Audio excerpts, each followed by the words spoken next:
Sa gitna ng madilim at tahimik na gabi, ang bahay na pula ay nakatayo.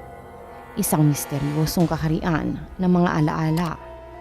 Sinasalubong ito ng hangin na tila nagdadala ng mga kwento ng nakaraan.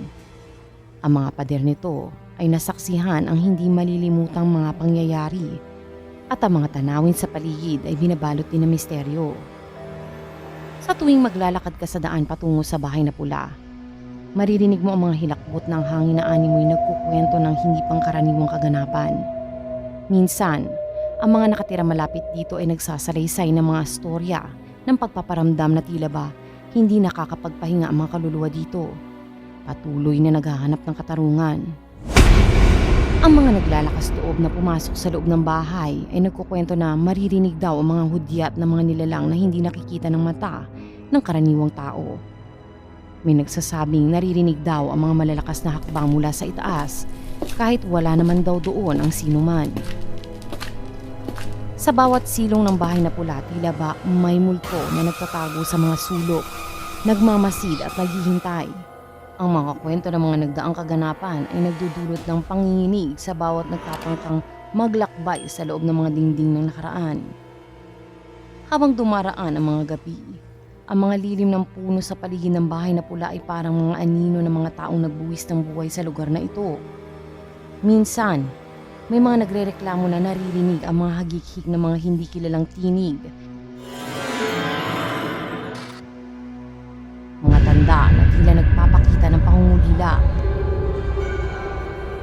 Ang nag-iisang bahay na ito ay matatagpuan malapit sa kalsada sa hanggahan ng San Miguel at San Ildefonso, Bulacan. Sa paligid nito, matatagpuan ang mga puno ng sampalok, kamatsili at duhat na nagwawagayway sa kanilang mga dahon sa kalsada. Ito na lamang ang tanging natira sa kanilang dating anyo. Ang tanging nalabi ay ang gilid at pundasyon ng isang dating magandang bahay. Ito ang tinatawag na bahay na pula. Noong World War II, kinuha ng mga Hapones ang bahay na pula at ginamit ito bilang isa sa kanilang mga kampo. Noong November 23, 1944, ang Geki Group ng 14th District Army sa ilalim ng mga Hapones na Imperial Army General Tomoyuki Yamashita ay umatake sa Mapaniki, Pampanga. Iniisip ng hukbong Hapones na ang bayan ay isang puok ng hukbo ng bayan laban sa Hapon o hukbalahap. Ngunit tila hindi nabubura ang kulay pula nito. Ang bahay na pula ay nagkaroon ng pangalang ito dahil sa kakaibang kulay nito na mapapansin sa malawak na berdeng sakahan kung saan wala nang ibang bahay sa paligid. Kilala rin ito bilang Ilusorio House. Itinayo noong 1929 sa barangay Antyatam ni Don Ramon Ilusorio, isang mayamang tao na nagmamay-ari ng malalawak na lupain sa lugar. Gayunpaman, lumitaw na ang kulay ay nagbabadya ng mga mararahas na krimen na magaganap sa loob ng kanyang mga pader. Ang mga lalaki ay pinagsama-sama at binugbog, pinatay. May isang lalaki na tinadtad ang kanyang ari at pinilit kainin ang mga ito. Ang mga bangkay ay iniipon at sinusunog. Bilang parusa sa bayan, dinala ang mga kababaihan sa kilalang bahay na pula kung saan sila ay ginahasa ng madalas at paulit-ulit. Ang ilan sa kanila ay mga batang babae na may edad na 8 o 9 na taon. Sinalita at Mileng na magkapatid mula sa Mapaniki ay 2 babae lamang na nakaligtas sa pang-aabuso sa loob ng bahay na ito. Sa isang panayam sa BBC, ang mga babae na ngayon ay nasa kanilang 80s ay iniulat kung paano pagkatapos nakawin ng kanilang bayan at patayin ang lahat ng mga lalaki na bintangang miyembro ng gerilya.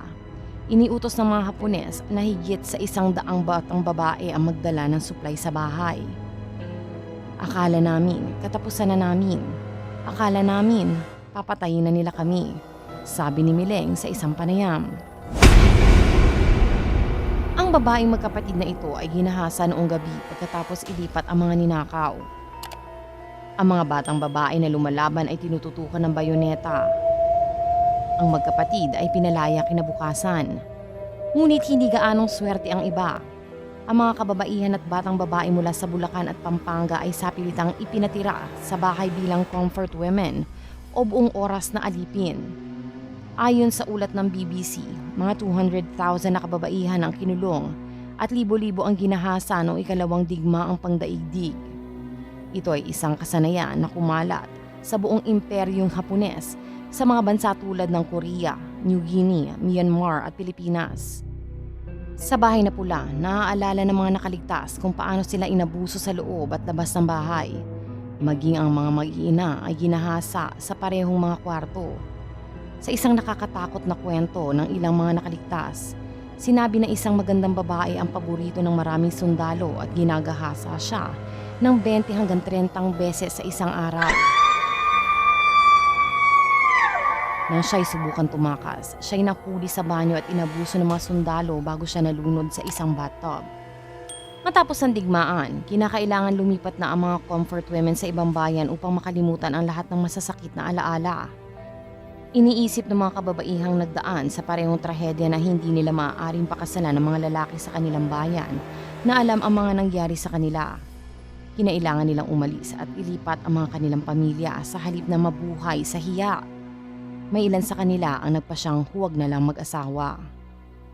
Samantala, patuloy ang laban ng mga nakaligtas. Ang bahay mismo ay kinakaharap ang sarili nitong laban. Matapos ang dekada ng pagpapabaya at maging ang tsismis na may alitan sa loob ng pamilya tungkol sa pag-aari ng lupa at ng bahay, ang Bahay na Pula ay napabayaan at nasira na.